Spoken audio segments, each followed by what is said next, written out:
이 시간 본문에는 다윗 왕이 자신의 죽음이 곧 임박했다는 것을 알고 자신의 뒤를 이어 왕이 된 아들 솔로몬을 불러서 유언하는 내용이 기록되어 있습니다. 유언은 말 그대로 죽기 직전에 하는 말이고 너무나도 중요한 말이라고 할 수 있겠습니다. 특별히 다윗은 하나님께서 주신 감동으로 아들 솔로몬에게 그뿐만 아니라 오늘날 우리들 모두에게 하나님 앞에서 어떻게 살아가야 되는 것인지 중요한 진리를 교훈하여 줍니다. 우리 본문 1절로 2절 다 같이 읽어보겠습니다. 다윗이 죽을 날이 임박함에 그의 아들 솔로몬에게 명령하여 이르되 내가 이제 세상 모든 사람이 가는 길로 가게 되었노니 너는 힘써 대장부가 되고. 다윗이 이렇게 말문을 열었습니다. 내가 이제 세상 모든 사람이 가는 길로 가게 되었노니. 다윗의 이 말과 같이 우리는 모두 결국에는 다 죽게 되어 있습니다.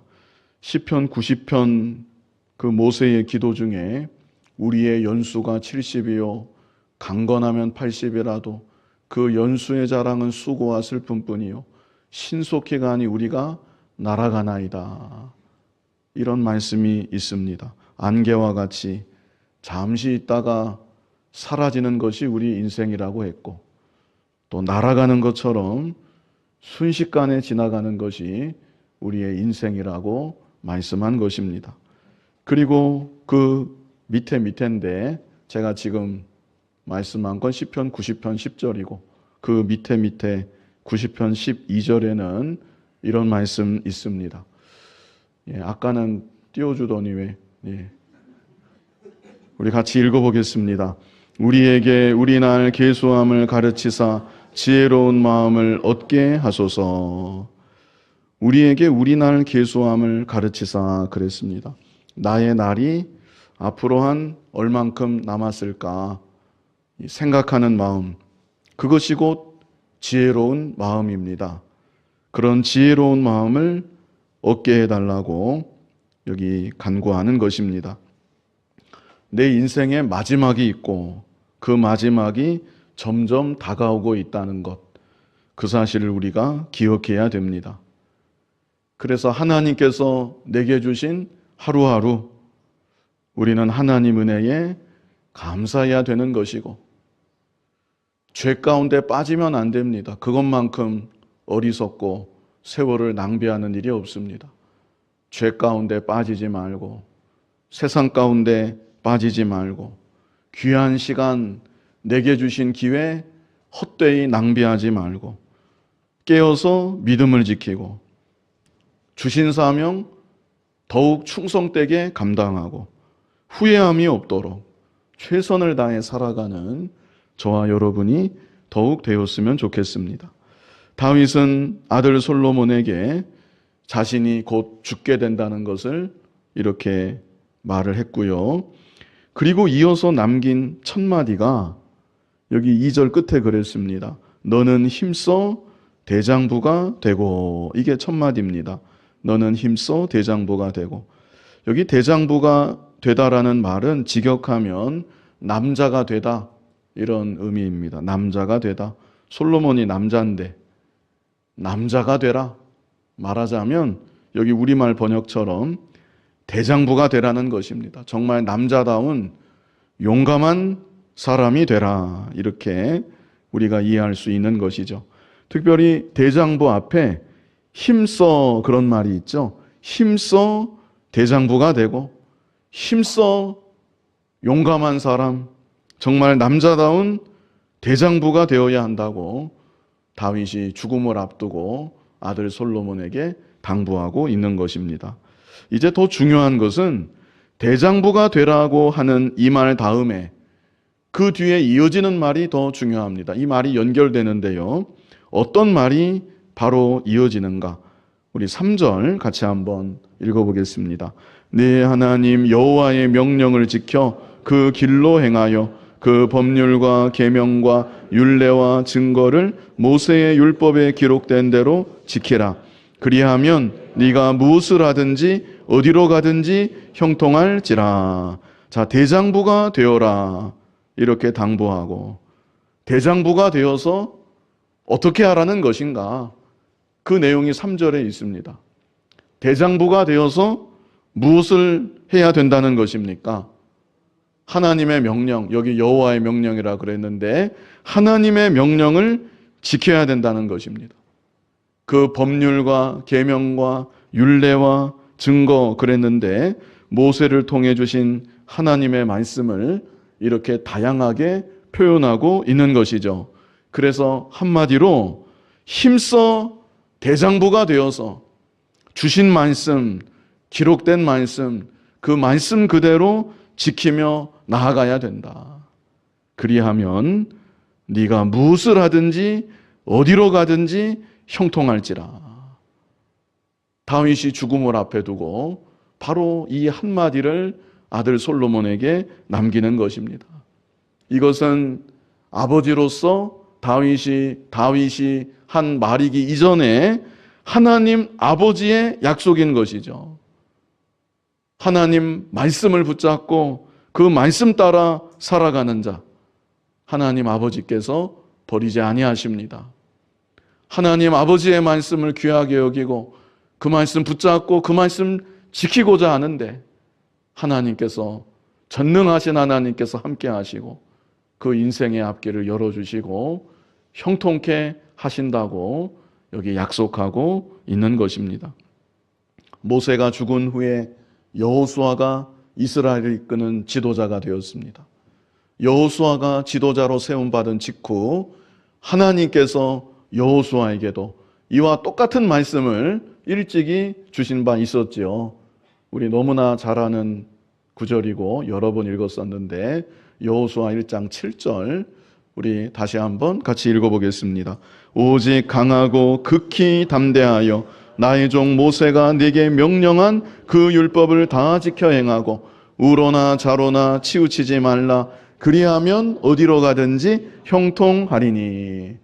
자, 여기는 오직 강하고 극히 담대하여 그랬습니다. 오직 강하고 극히 담대하여, 이것이 바로 오늘 본문에서, 이 시간 본문에서 다윗의 말, 힘써 대장부가 되고, 이 말과 사실은 똑같은 것이죠. 힘써 대장부가 되어서 하나님 말씀을 지켜라. 여기도 마찬가지입니다. 강하고 극히 담대해서 무엇을 하라는 것입니까? 하나님의 말씀을 다 지켜 행하라. 같은 그런 말씀인 것이죠. 여기는 또 있는 말씀이 우로나 좌로나 치우치지 말라. 우로 치우치는 것은 말씀에다 내 생각을 더하는 것, 그것이 우로 치우치는 것이고, 좌로 치우치는 것은 말씀에 내 생각대로 감하는 것, 더하지도 말고 감하지도 말고 말씀 그대로, 그 말씀 그대로를 지키고 말씀의 정로로만 걸어가라는 것입니다. 그리하면 어디로 가든지 형통할 것이다. 하나님께서 여호수아에게 주셨던 말씀이죠. 또 이어지는 1장 8절도 우리 같이 한번 읽어보겠습니다. 이 율법책을 내 입에서 떠나지 말게 하며 주야로 그것을 묵상하여 그 안에 기록된 대로 다 지켜 행하라. 그리하면 네 길이 평탄하게 될 것이며 네가 형통하리라. 아멘. 또 우리 9절도 같이 한번 읽어보겠습니다. 내가 네게 명령한 것이 아니냐. 강하고 담대하라. 두려워하지 말며 놀라지 말라. 네가 어디로 가든지 네 하나님 여호와가 너와 함께 하느니라 하시니라. 아멘. 이 다윗의 유언을 통해 우리에게 교훈받게 하시는 것, 첫 번째 너무나 간단하고 중요한 교훈인데요. 하나님 말씀을 지키라. 이런 교훈을 솔로몬에게뿐 아니라 오늘날 우리들에게도 받게 하여 주시는 것이죠. 하나님 말씀을 어떻게 하라고요? 지키라. 사실 너무나 당연한 얘기이죠. 예수님의 보혈로 우리를 구속해서 하나님의 자녀로 삼아 주셨는데, 하나님 자녀된 우리들은 하나님의 말씀대로 이 세상을 살아가야 되는 것입니다. 하나님 말씀은 우리를 구원하신 하나님 아버지의 우리를 향하신 뜻이자 우리를 향하신 하나님의 의지입니다. 나를 향한 하나님의 의지이다. 그러므로 우리는 말씀대로 어찌해서든지 이 세상을 살아가야 되는 것입니다. 하나님이 그것을 나에게 원하시고 뭐 다른 거 원하시는 게 아닙니다. 내 자리에서 말씀 순종하는 것, 그거 하나님이 나에게 원하시는 것이고 그것을 우리 하나님께서 가장 기뻐하여 주시는 것입니다. 하나님만 기뻐하시는 것이 아니고 그것이 또한 내 자신에게도 가장 복된, 가장 행복한, 가장 지혜로운 그런 인생길을 걸어가는 비결이기도 한 것입니다. 이사야 48장 17절에 그랬죠. 이사야 48장 17절 우리 같이 읽어보겠습니다. 너희의 구속자시요 이스라엘의 거룩하신 이이신 여호와께서 이르시되 나는 내게 유익하도록 가르치고 너를 마땅히 행할 길로 인도하는 내 하나님 여호와라. 왜 이 말씀을 하시겠습니까? 뭐 이어지는 18절 19절은 안 읽겠지만, 그런데 이스라엘 백성들이 하나님 말씀을 안 지키는 겁니다. 하나님이 한탄하듯이 이 말씀을 하는 겁니다. 내가 너희를 구속하지 않았느냐? 내가 거룩한 여호와 하나님이지 않느냐? 나는 너에게 유익하도록 가르친다. 내가 알려주는 그 말씀대로 지키며 살아가면 너에게 반드시 유익하다. 너를 마땅히 행할 길로 인도하는 네 하나님 여호와, 네가 마땅히 걸어가야 될 길로만 나는 이끌고 나아간다. 이스라엘 백성들이 안 듣습니다. 얼마나 안 듣는지 하나님께서 한탄하듯이 이렇게 말씀하신 것인데, 오늘날 우리들도 마찬가지입니다. 너무나 내 생각이 많고 복잡하고 하나님을 온전히 의지하지 못하고 하나님께 내 인생을 맡기지 못하기 때문에 우리도 세상을 좀 복잡하게 살아가는 것이죠. 말씀대로 순종하는 것, 하나님이 가장 기뻐하시고 나에게도 가장 유익하고 내가 마땅히 행할 길로 걸어가는 것이다. 우리가 이 사실을 반드시 믿어야 되는 것이죠. 본문 4절, 우리 본문으로 돌아가서 본문 4절을 같이 한번 읽어보겠습니다. 여호와께서 내 일에 대하여 말씀하시기를 만일 네 자손들이 그들에게를 삼가 마음을 다하고 성품을 다하여 진실이 내 앞에서 행하면 이스라엘 왕위에 오를 사람이 내게서 끊어지지 아니하리라 하신 말씀을 확실히 이루게 하시리라. 다윗이요, 이거 거의 죽어가면서 하는 말입니다. 우리 앞에서 다윗의 모습을 보았잖아요. 침상에서 나가보지도 못합니다. 아들 솔로몬이 왕으로서 즉위식을 하는데 아버지 다윗이 침상에서 나가보지도 못해요. 나중에 그 침상에서 온 힘을 다해 몸을 일으키고 엎드려서 하나님을 찬송하고 하나님께 영광 올려드리는 그런 장면을 우리가 지난 시간에 보았었죠. 지금 이 시점은 육신적으로는 더 쇠약한 시점입니다. 그런데 놀라운 것은 어떻게 이런 말씀을 남기고 있는지 그 정신만큼은 하나님 주신 감동으로 총명해서 하나님과 교통하는 가운데 확신 가운데 이런 말을 아들 솔로몬에게 주는 것입니다. 아들 솔로몬에게는 너 하나님 말씀대로 지키며 살아가면 된다. 그러면 네가 형통할 것이다. 솔로몬 당대만 그런 게 아니라는 것입니다.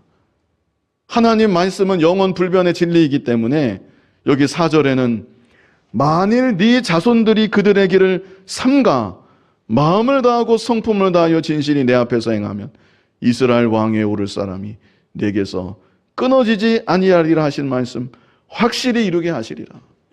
앞으로도 솔로몬의 아들, 그 아들의 아들 다른 거 없습니다. 하나님 앞에서 참으로 진실하게 믿음의 삶을 살아가기만 한다면 그 왕위가 끊어지지 아니하고 계속해서 이어져 내려갈 것을 다윗 그 아버지가 솔로몬에게 말해주고 있는 것이죠. 여러분은 자녀들에게 한마디를 남길 수 있다고 한다면 어떤 말을 남기시겠습니까? 어떤 말을 한마디 하고 딱 한마디 남길 수 있는 기회를 하나님이 주신다.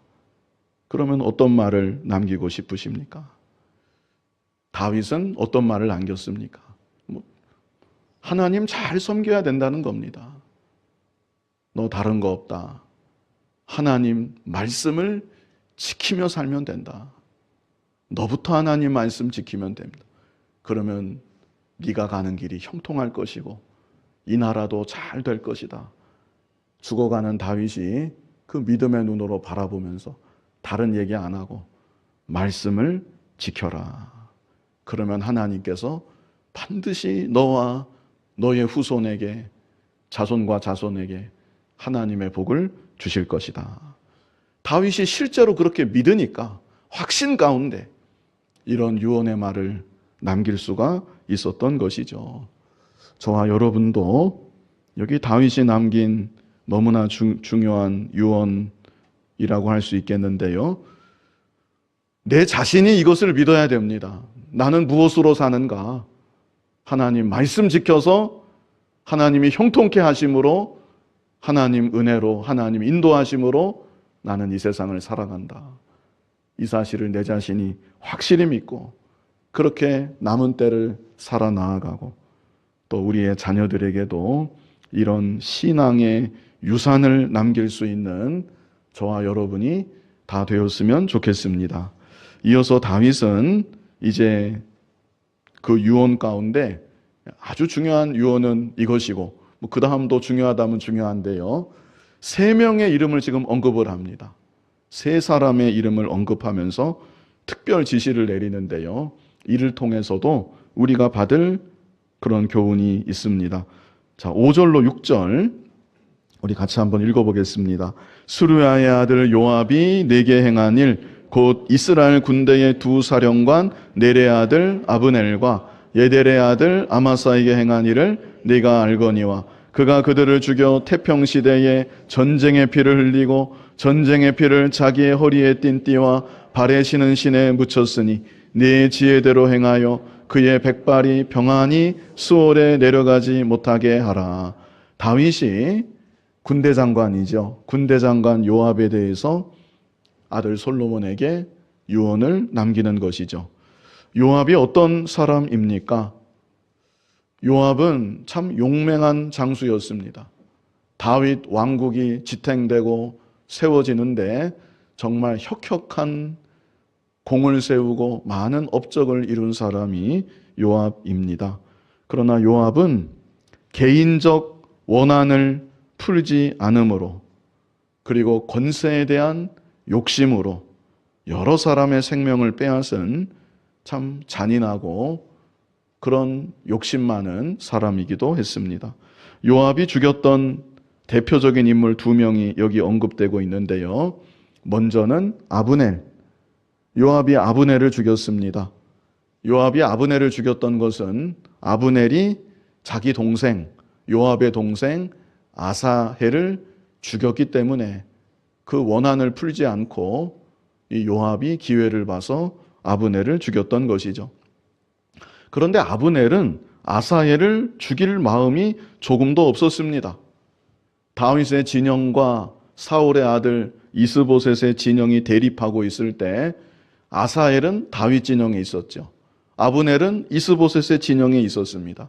이 아사헬이 저쪽 상대 진영의 아브넬을 보고 그때부터는 다른 거는 쳐다보지 않고 아브넬만을 죽이자고 아사헬이 쫓아가기 시작합니다. 아브넬은 싸울 마음이 없었거든요. 아사헬과 싸울 마음이 없었습니다. 아사헬이 자기한테 막 죽이자고 달려오니까 아브넬이 도망을 갔습니다. 안 싸우고. 근데 아사헬이 그 발이 빠르다고 그랬잖아요. 아브넬을 계속 쫓아오는 거예요. 아브넬이 뒤돌아보면서 너 나 쫓아오지 말아라. 나 너와 싸우고 싶지 않다. 돌아가라. 다른 데로 가라. 계속 말을 하는데도 아사헬은 그냥 죽자고 아브넬을 쫓아오고, 발이 빠르니까 점점 좁혀오는 겁니다. 그래서 하는 수 없어서 아브넬이 창 뒤끝으로 달려가면서 아사헬을 이렇게 쳤는데, 그 창 뒤끝이 아사헬의 배를 관통하고 아사헬이 그만 그 자리에서 죽는 그런 일이 일어나고 말았죠. 그래서 이 죽음은 사실은 아사헬의 잘못입니다. 요압의 동생 아사헬의 잘못이고, 전쟁 중에 사실은 일어날 수 있는 그런 일이라고 볼 수가 있는 것이죠. 그런데 요압은 마음속에 원한을 품고 원한을 풀지 않고 있다가 나중에 아브넬이 다윗 진영에 투항하지요. 다윗도 아브넬을 반갑게 맞이합니다. 그런 참 화기애애한 분위기였는데 요압이 불러내지요. 잠깐 나 좀 봅시다. 아브넬을 불러서 한적한 곳으로 유인한 다음에 거기서 아브넬을 살해하는 이런 일을 요압이 벌였습니다. 이렇게 요압이 아브넬을 죽였던 일이 있었고요. 또 한 가지 언급하는 것은 군대장관 아마사, 요압이 군대장관 아마사도 죽였습니다. 이 요압이 너무나 제멋대로 하니까 때로는 다윗 왕의 말도 안 듣고 다윗 왕이 점점 통제하기가 어렵습니다. 그래서 이 다윗 왕이 요압 대신에 아마사를 군대장관에 앉혔지요. 그래서 요압이 그 적당히 기회를 보다가 같은 편인데 완전히 아마사마저 요압이 죽입니다.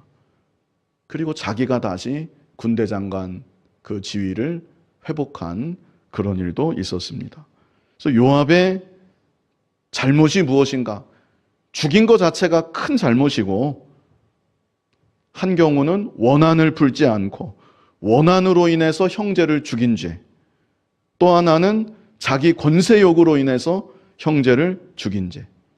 다윗은 자기가 살아생전에는 이런 요압을 어찌하지 못하고 그냥 자기 곁에 계속 두었습니다. 그러나 아들 솔로몬에게는 여기 유언을 남기기를 네 지혜대로 행하여 그의 백발이 평안히 스올에 내려가지 못하게 하라. 한마디로 적당한 기회에 네가 알아서 처단해라. 이런 유언을 다윗이 남긴 것입니다. 이것은 오늘날 우리들에게도 참 중요한 교훈을 받게 합니다. 요압은 제가 말씀드린 대로 오랜 세월 다윗 왕국이 세워지고 지탱되어 나아가는데 정말 많은 공을 세웠던 인물입니다. 그러나 무죄한 피를 흘린 것이죠. 하나는 원한 때문에, 하나는 자기 권세욕 때문에 이렇게 형제를 해롭게 한 자, 하나님께서는 아무리 공을 많이 세웠어도 그 공을 인정하지 않으신다는 것입니다.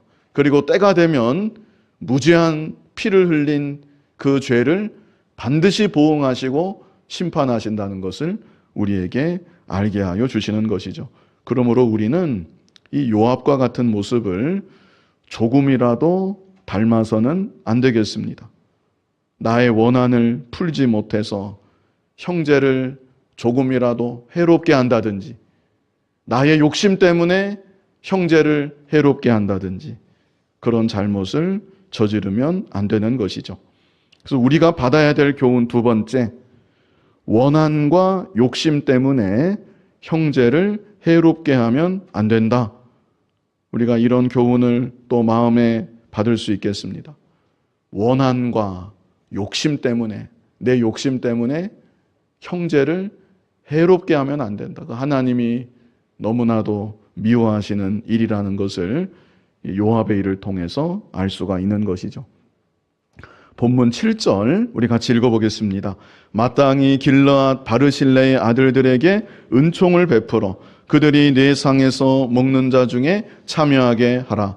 내가 내 영 압살롬의 낯을 피하여 도망할 때에 그들이 내게 나왔느니라. 길르앗에 사는 바르실레.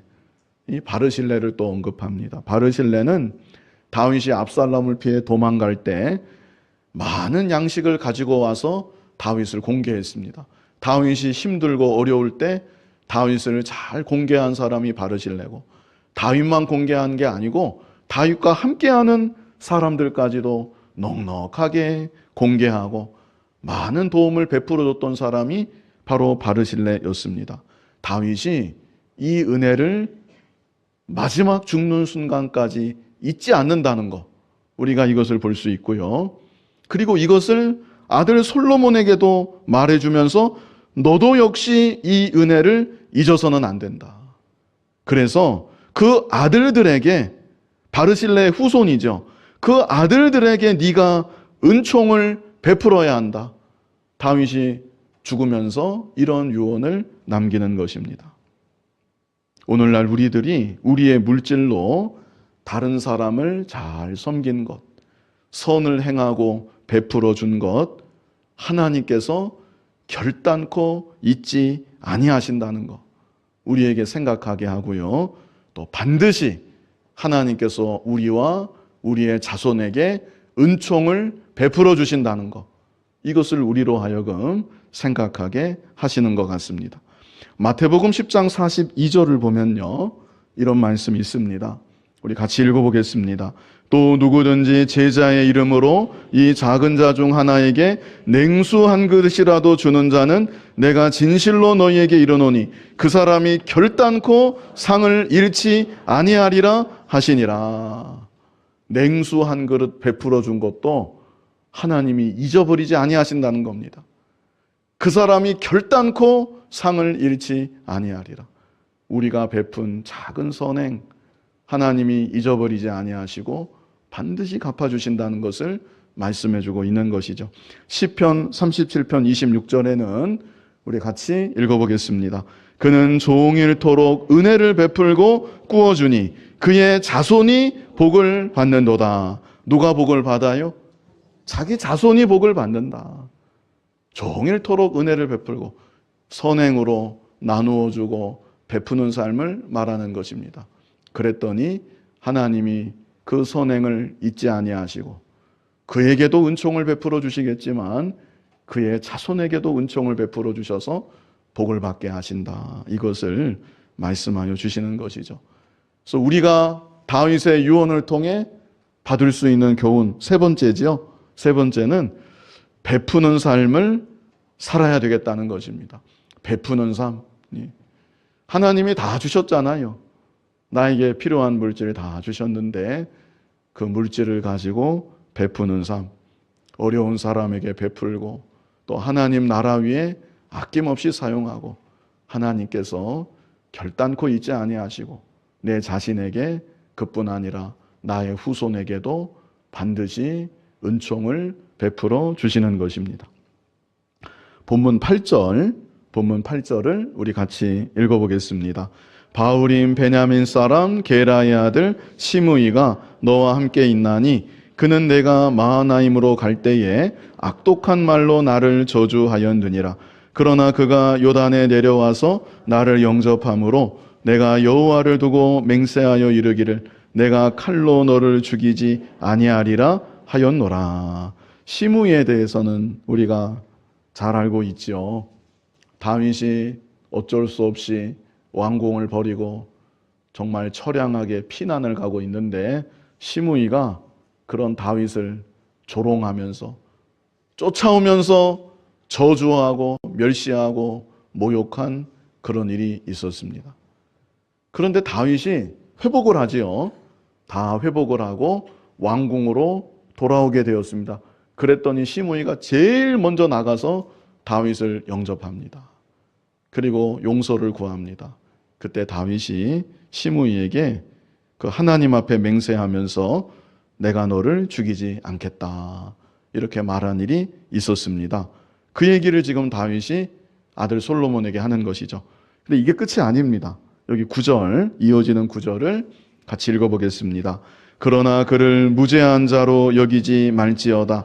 너는 지혜 있는 사람이므로 그에게 행할 일을 알지니 그의 백발이 피 가운데 수월에 내려가게 하라. 무슨 뜻입니까? 그의 백발이 피 가운데 수월에 내려가게 하라. 적당히 상황 봐서 시므이도 처단하라고 다윗이 유언으로 남기고 있는 것이죠. 시므이에게는 하나님 앞에 맹세하면서 내가 너를 죽이지 않겠다. 다윗이 그렇게 말했는데 왜 솔로몬에게는 죽어가면서 이런 유언을 남겼을까? 이게 과연 뒤끝인가? 예?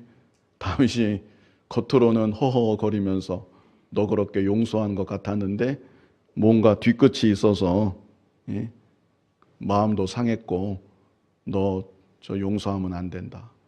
나는 못했지만 네가 알아서 적당한 때 처단해라. 다윗이 그런 건가? 예. 그렇지 않겠지요. 예. 다윗이 그런 거 아닙니다. 시므이가 다윗이 돌아올 때 제일 먼저 나와서 영접하기는 했는데요. 우리 앞에서 보았었습니다. 베냐민 사람 1000명을 데리고 왔습니다. 베냐민 사람 1000명을 데리고 와서 다윗에게 용서를 구했는데 그게 과연 용서를 구하는 사람의 자세인가? 예? 천부여 의지 없어서 어떻게 옵니까? 손 들고 옵니다. 그랬죠? 그게 정말 회개하는 자의 모습이고 용서를 구하는 자의 모습이죠. 낮아지고 겸손해지고 저는 이 자리에서 죽어마땅한 죄인입니다. 다윗 왕 앞에 그랬어야 그게 진정한 하나님 앞에서도 회개고 용서를 구하는 사람의 자세인데 이 시므이는 베냐민 사람, 싸움 잘하는 사람 1000명을 대동해서 대단한 군사입니다.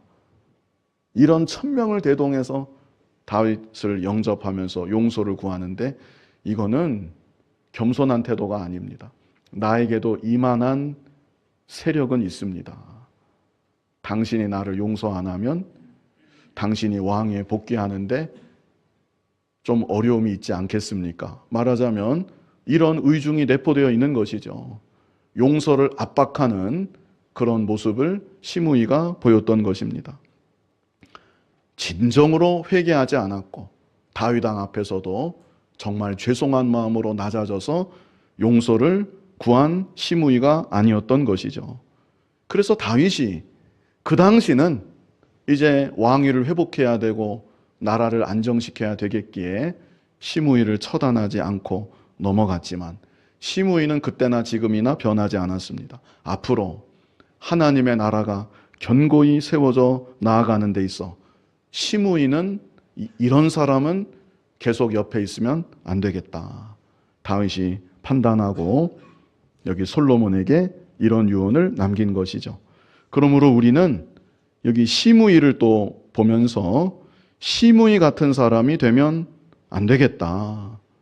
우리가 또 우리 스스로 생각할 수 있어야 되겠습니다. 시므이는 어떤 사람입니까? 여러 가지로 우리가 시므이에 대해서 생각할 수 있겠지만 이 시간은 그저 간단하게 시므이는 참 교만한 것 같습니다. 아주 교만한 사람입니다. 왕이라도 좀 약해졌다 싶으면 가차없이 공격하고 가차없이 무시하고 가차없이 조롱하는 너무나 교만한 사람입니다. 다른 사람을 무시하고 조롱하는 것은 그거 아주 하나님 기뻐하지 아니하시는 일인데요. 시므이는 왕까지도 무시하고 조롱을 하고 멸시하고 왕이 다시 회복되어 왕궁으로 돌아올 때에는 겉으로는 용서를 구하는 모습이었지만 그때도 여전히 교만했습니다. 겸손할 줄 모르고 교만해서 그렇게 나아갔던 시므이였던 것이죠. 그래서 네 번째 우리가 받을 수 있는 교훈은 우리는 교만하지 말고 겸손한 사람이 되어야 하겠다는 것입니다. 교만하지 말고 겸손한 자가 되어야 한다. 우리 마지막 본문 10절로 12절 우리 같이 읽어보겠습니다. 다윗이 그의 조상들과 함께 누워 다윗성에 장사되니 다윗이 이스라엘 왕이 된 지 40년이라 헤브론에서 7년 동안 다스렸고 예루살렘에서 33년 동안 다스렸더라. 솔로몬이 그의 아버지 다윗의 왕위에 앉으니 그의 나라가 심히 견고하니라. 아멘. 우리 이 시간 다윗의 그 마지막 남기는 말을 보았는데요. 네 가지 우리가 교훈으로 삼을 수 있겠습니다. 첫 번째는 무엇이었습니까? 하나님 말씀을 지켜라. 예. 오늘날 우리들에게도 참 주시는 절절한 그런 교훈으로 마음에 잘 새겨야 됩니다. 우리는 말씀을 지키며 이 세상을 살아가야 되는 하나님 자녀들이고 주의 백성들이라는 것. 그리고 세 사람의 일을 통해서 우리가 또 교훈을 받을 수 있겠는데요. 원한이나 욕심 때문에 형제를 해롭게 해서는 안 된다. 하여간 형제를 해롭게 하는 사람이 되면 안 됩니다. 우리는 형제에게 베푸는 자가 되어야 합니다. 하나님께서 내게 주신 물질로 어찌해서든지 베푸는 삶, 선을 행하는 삶 살아가야 되는 것이고, 또 교만하지 말고 겸손한 우리가 되어야 합니다. 이런 믿음의 삶으로 참으로 복이 있는 그런 길을 걸어가는 저와 여러분 될 수 있기를 간절히 바랍니다. 거룩하신 아버지 하나님, 이 세상 살아가는 날 동안 나에게 유익하라고 주시고 마땅히 행할 길로 인도하시는 하나님 말씀인 줄 알고 하나님 말씀을 지키며 이 세상을 살아가는 우리들 되게 하여 주시옵소서. 나의 개인적인 원한 때문에 혹은 나의 개인적인 욕심 때문에 형제에게 해를 끼치지 않는 우리들 되게 하여 주시고, 우리는 어찌해서든지 많이 베푸는 삶을 살아가며 교만하지 아니하고 겸손한 자로 하나님의 복을 풍성히 누리며 복된 믿음의 길을 걸어가는 우리들이 다 되게 하여 주시옵소서. 예수님 이름으로 기도하옵나이다. 아멘.